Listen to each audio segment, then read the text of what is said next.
Jay Harmon exclusively in the Gallery of Boca. Jay Harmon captures the essence of really creative and captivating mind. Jay Harmon brings light into the darkness on majority of his pieces, using a negative background to highlight the details of some of his looks. I know some artists use white canvases, but he thrives on a black canvas. And here's the kicker. He only uses pencil, colored pencil, graphite pencil, and pencil for his art pieces. Yes, I know it's hard to fathom that these beautiful pieces came from pencil, but yes, they did. And the only way you can experience Jay Harmon is if you come to the Gallery of Boca. Jay Harmon, an unconventional artist with a unique story behind every canvas. Hi, this is Jay Harmon, and I'm here today to interview a really good friend of mine, someone that I've known for many years, and he's very talented in the arts, and I think that you will really enjoy hearing about him today and hearing his a little bit about his career. And I think that it might be something a little different than what we've done, but I think it's something that everybody's going to really go if you like plays and things like that. I'll introduce you to a playwright, Mr. Rick Harlow. Hello, Jay. Hi, and it's great to have you on the show today. I thank you for the invitation. Great to be here. And what we'd like to start off with is tell us a little bit about your background, about it, how you got started, and what you've done. Well, everything in my background has to do from coming from Rhode Island, good foundation, great childhood, LaSalle Academy, Christian Brothers, and then off to New York City, where I went to Manhattan College, and then I spent a year in Paris. In Paris? Yeah, my junior year abroad. And wow. That was really a unique experience. I'll bet you got a lot of things there you could draw from, right? Oh, it was just wonderful. It was just such a wonderful experience, including my own little dabbling in art. I get involved with these students, very talented young ladies wanted to form an art class, and they needed one last person or else they wouldn't have the art class. So I guess they were kind of desperate. They asked me. It was a lithography class. Oh, really? Yeah. And it was really fascinating, and I had such a wonderful, wonderful time learning the art. Also, I was a nanny. Oh, really? Yeah, my friends, that's an interesting. My friends would call me Harry Poppins. Harry Poppins. I ended up working for a lady who spent her junior year abroad, and she had two sons. It was right on Christmas. One of them sadly died at the age of 3, where he was on his back. He vomited and choked on. Oh, really? Oh, so bad. So they wanted a male. They wanted a male for as an influence for their other son, and it was just such a wonderful, wonderful experience. And this was in Paris? This was in Paris, and I was in touch with the family for many years. As a matter of fact, I went to his wedding. Arno, when he was a little boy, we'd call him No. But I went to his wedding, and then I got an MBA from the University of North Carolina. And I even gave the toast in French. I was very proud of. Oh, wow, that's great. Yeah. And then after that, I came back, and I ended up getting a job through a friend at the New York Daily News. Oh, how great. I had no idea what I was going to do. Okay. None Had whatsoever. you done any writing or anything before that? I had done some writing. A friend of mine, she was editor of her literary publication at Mount St. Vincent. And she asked me to write a few things, and from there, all of a sudden I'm thinking, excuse me, well, maybe I am an artist, maybe I can write. So I wrote a little one-page memoir, then I wrote a poem. My friend's dad worked at the New York Daily News, and I got a job at the New York Daily News, was there for 5 years. Really? And then I got a call to come south. I worked at the National Enquirer. At the National Enquirer, which was located in Lantana, Florida, right? Yes. Which is just right up the road, just a few miles from our studios here. Right. It was owned then by Mr. Generoso Pope, who was a legend in the publishing field. The same way William Randolph Hearst and Citizen Kane. You can throw Mr. Pope in there too, an unbelievable influence. Is the Enquirer still being published? Yeah, it's just gone through so many changes, and They're not in Lantana anymore. They had moved down to Right. Globe to where the anthrax Right. happened. I remember that when they used to have an annual event, that they would always have, I think, the largest, tallest Christmas tree. Yes. He liked to be a record setter, and I think they've even been in as having a Guinness record for having the largest Christmas tree or something. They might have. If you grew up in this area, you know about that tree. Oh, that was the spectacle of the holidays. Oh, you yeah, know, to yeah. go and see this tree. They would have this tree, and it would be well over 100 feet tall. Oh, yeah, yeah. What's interesting about the tree was that Mr. Pope, this was a year-long event that he had planned. Uh-huh. And the tree came from Washington or Oregon. All the branches of the tree were taken off. Mm-hmm. The tree was shipped on a train down to Florida. Uh-huh. And he would have bikers assemble the tree. And this happened every year. Really? Yeah. Right, so he had his own crew. Oh, yeah, the crew of bikers, they were there every year, too. Uh-huh. It was just something that was, what happened, I came down in December '79, right in the middle of all of this. Yeah. So I was like mesmerized by this scene of people, and not only the tree, but he would set up all around the grounds. He would set up tents with trains, and it was Christmas. It was really It was Christmas. quite the event, I remember, and I don't think they charged to go there either. You could No, just no. the public could just come. Yeah, they and just came. enjoy it. I mean, he just reveled in it. I mean, it certainly wasn't a white Christmas, but it was quite a Christmas. Yeah, it was quite a spectacle, and also the National Enquirer was. I guess what was it considered? It was a tabloid. Oh yeah, definitely tabloid. As a matter of fact, New York Daily News would be a tabloid too. You know, it's just a style of the newspaper. It's not folded. It's sort of like a You're like a magazine almost. yeah. Well, yeah, paper magazine. And the emphasis was on pictures, good pictures.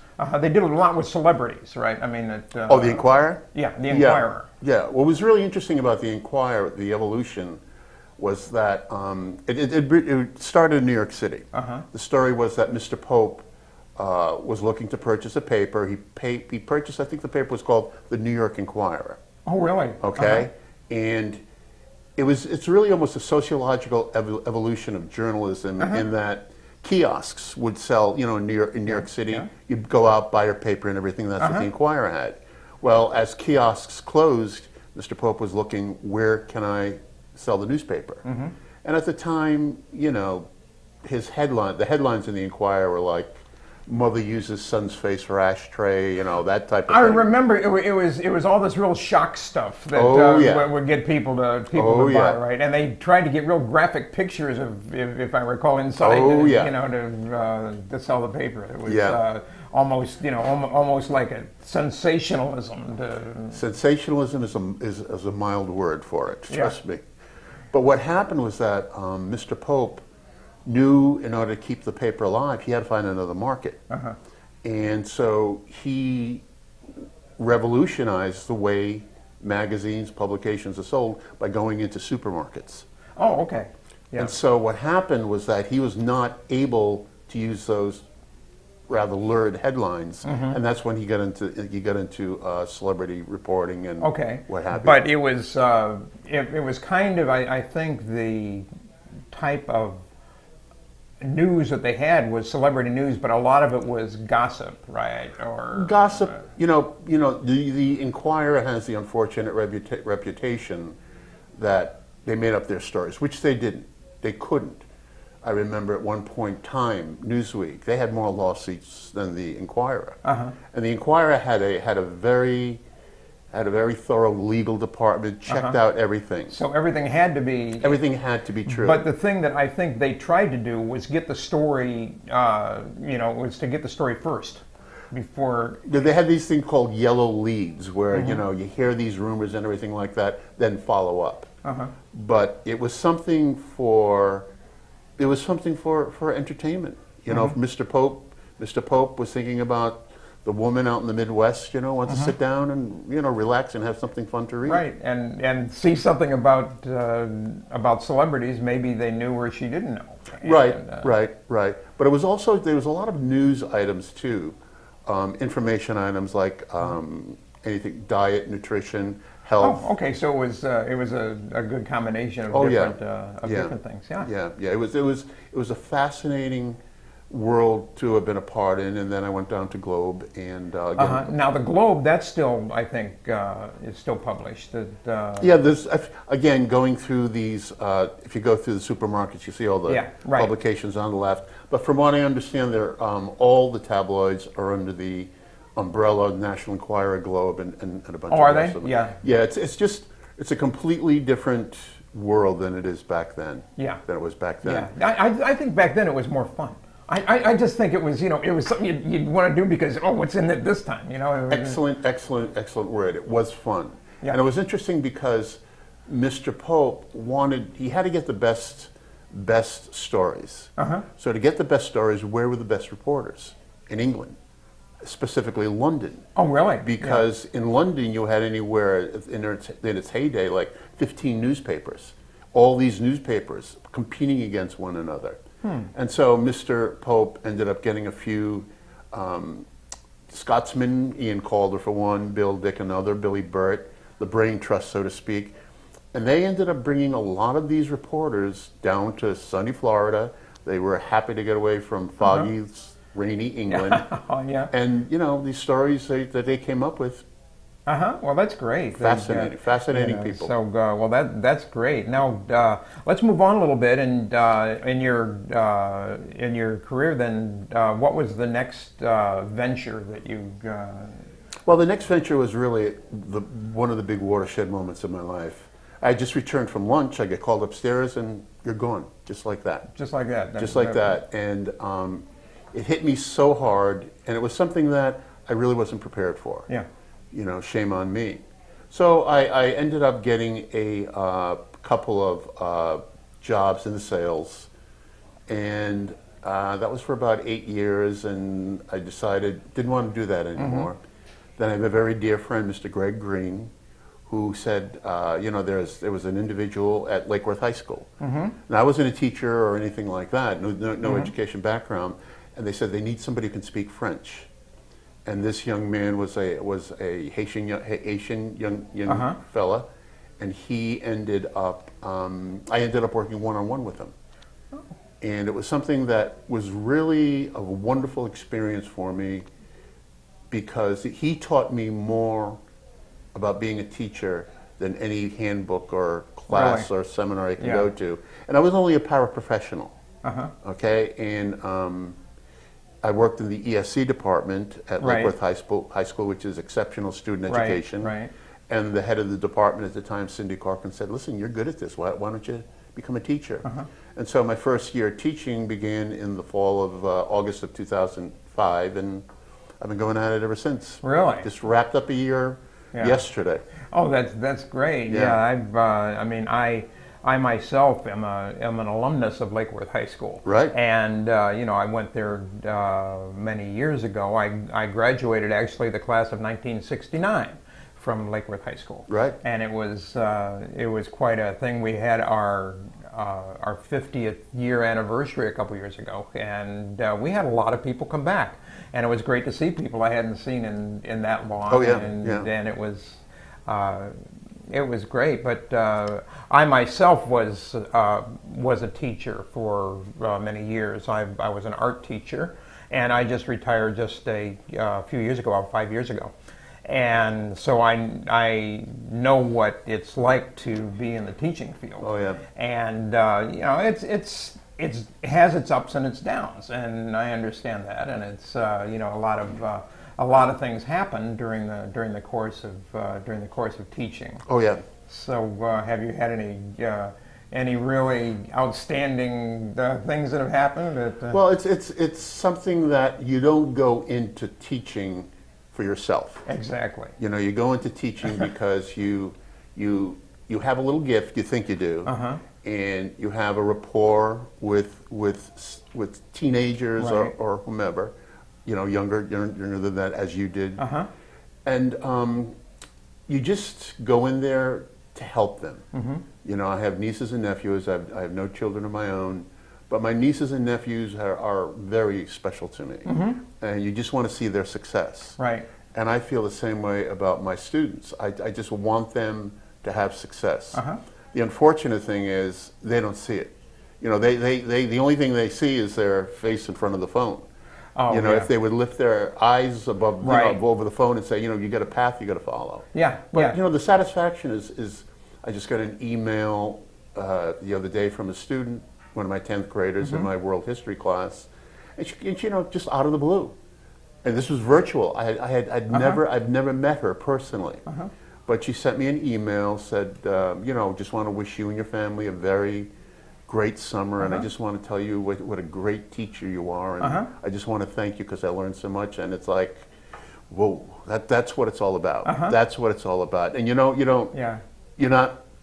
not doing that to get that response, but when you're able to get a sincere, it's a great feeling, heartfelt. It is. I've had that on occasions. Well, I'm sure you did. I'm sure you did. It's so neat to hear students really finally got it. Got what you were trying to get across. They understood it and they went with it. Right. Where it's not the majority of students that do that, but it is the few that you get. Right. And that's the real enjoyment, I think, of teaching is when what you're trying to do really finds its mark. Well, as a teacher, I'm not, any person who goes into education to be a popularity contest among their students, get out. It's completely objective to me. Right. I prepare a lesson. Right. I give them as best, the best knowledge I can. I write my own lessons. I like, for example, we'll do something on, Teddy Roosevelt and the Panama Canal. I don't give them books. I don't give them PowerPoints. Yeah. That's the same way that I worked when I was an art teacher, and I prepared my own lessons, and whatever they did was not textbook. Right. Because I'm coming from experience in art, and this is what I was giving them, and it wasn't anything where, I guess your typical art teacher will just come in and say, okay, now open to page 35 today, we're going to draw this and that. Right. I wouldn't do that, and I think that makes a difference. Oh, it does, because, to get a student involved, especially in this past 15 months during the pandemic, I have to display to my students an enthusiasm for my subject to them. And enthusiasm is, I think, my favorite word, because enthusiasm comes from the Greek God in us, and theos. And that little gift that you have that may sparkle, and it may hit certain students. And I personally get frustrated when I find students not doing lessons or what have you, but I can't do anything about that. It's nothing you can do. It's not, it's not on you. I mean, you do everything you can, and then what they do. Right. Anyway, I want to segue a little bit into your theatrical career. Sure. I do want to end on one note that you mentioned you as an alumnus of Lake Worth High School. Absolutely. Lake Worth High School is going to be celebrating its 100th year in Palm Beach County, 2022.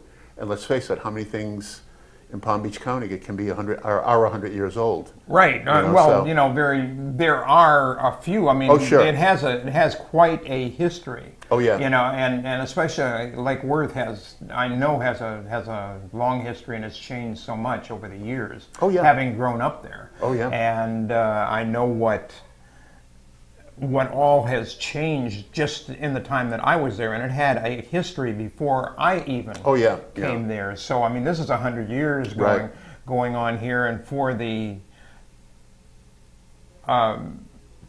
book that you're putting together with the history, you're putting a lot of history into that, right? I do the yearbook. And what we're going to be doing for this, it's not specifically. It's not going to be a history of Lake Worth. It's a class of 2022, and we're going to add about 50 extra pages of history. Of the school and of the area and different things, because I think that students will really enjoy that, to see where they are coming into, where they're coming from, and that's what the picture that is behind you back there is one that I did for one that I did for my 50th reunion at Lake Worth High School, and it is their mascot is the Trojan. Right. And I've got it back here. If you want to show it there, there you go. Yeah, there it is. And that was made just for the reunion, and I've offered it to Rick to use for the yearbook. Yeah, it's gonna. Hopefully, we will find a very prominent. It almost looks like a bronze sculpture that you're drawing. Your ability as an artist is just overwhelming. Oh, thank you. But yeah, we're looking for a very prominent place for that. That's something, and I would very much like it if we could somehow, maybe if I could present the picture itself to Lake Worth High School to have for display there, because I would like to be part of their history. Right. And that would be really something for me to feel. So that's great. So okay, now let's go back to your to theater. What your background with theater, which I really had no background in theater. I think one of my things was that I remember taking a trip to Trinity Rep when I was in high school or grade school, and hitting the actors on the stage with spitballs. And what happened, the actor was like pointing to me, and it was like, "You are," pointed to me, I got thrown out, and my friend said, "Ever since then you've been sentenced to a lifetime of hard theater." Of hard theater.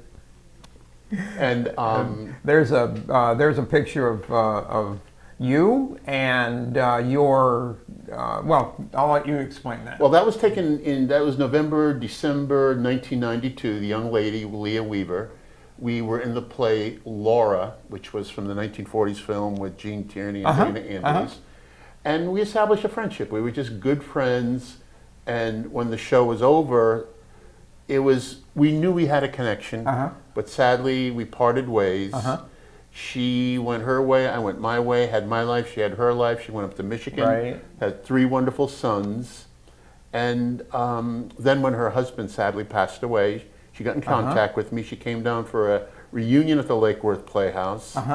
And, we both basically decided, look, let's see the next picture with them.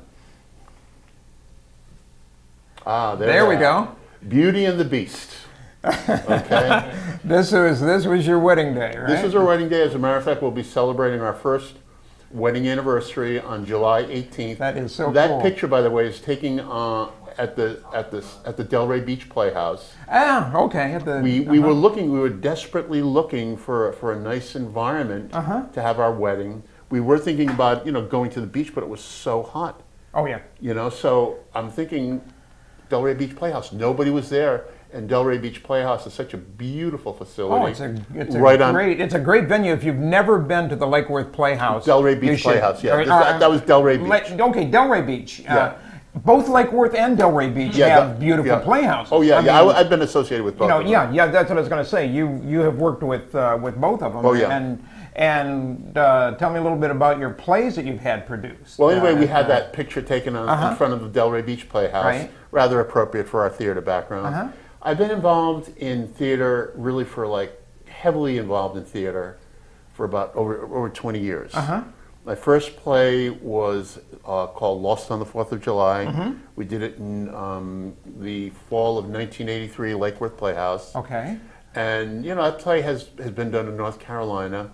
And then I just kept on writing, and I came up with the play Blackout, a mystery thriller that was done at the Delray Beach Playhouse in June 1988, of which you were part of the cast. I was in the cast of that. That was great. Rick had asked me to audition for that play, and I got a part in the play, and it was a lot of fun. It was great to have you on the play. It was great thing to do back then, because at the time I guess that's how I think we met, was kind of with the theater. Yeah. And knowing that you were involved in that, and to be part of that was so much fun. And then it was produced again. Right.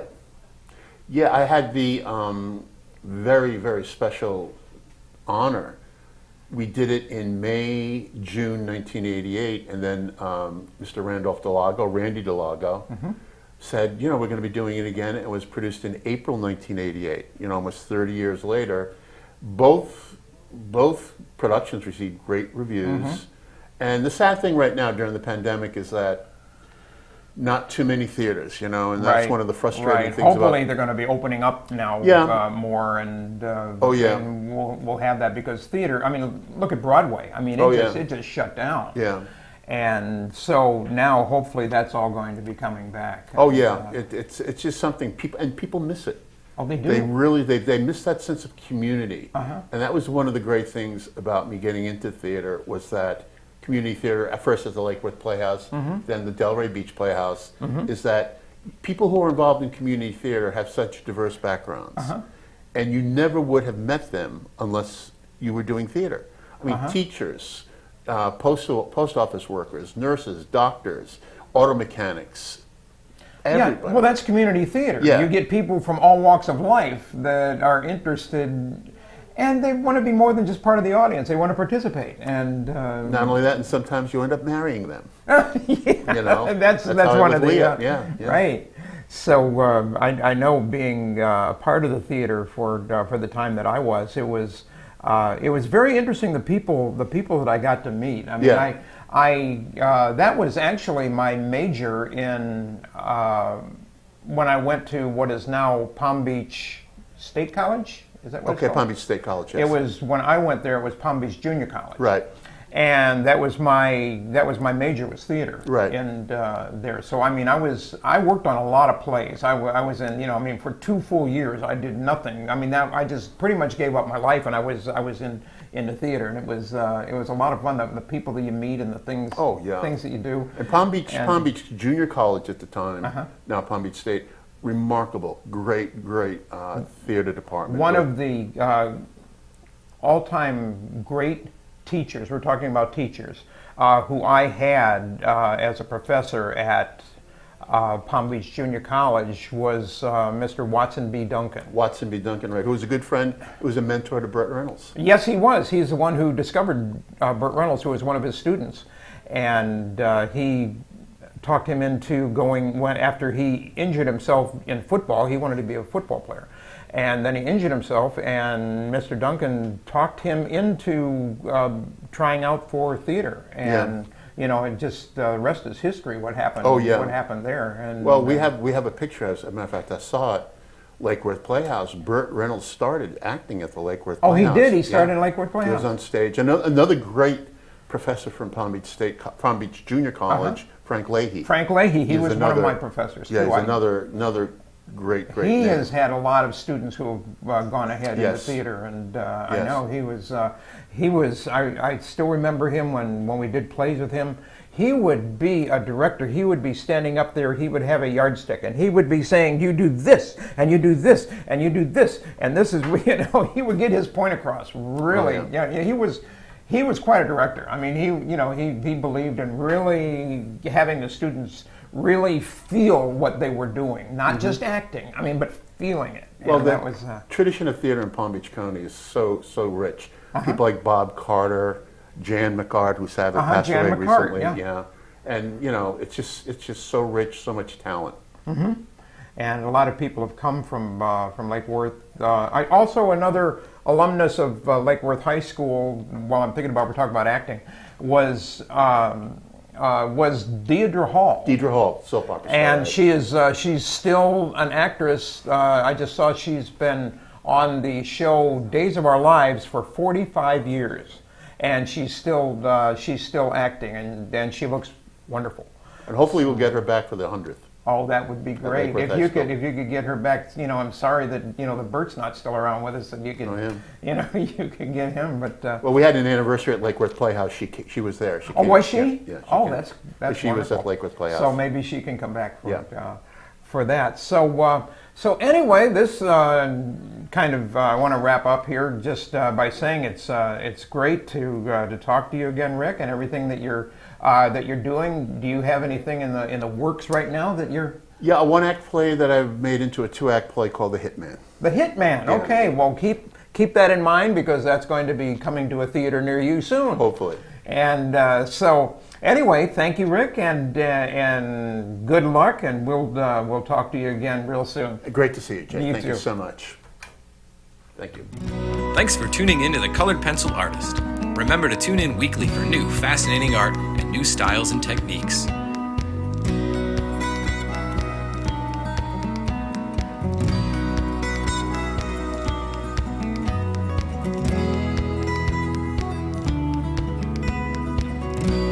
If you have a piece that you would like done or you want to purchase, let Jay know at coloredpencilartist.com. See you next time.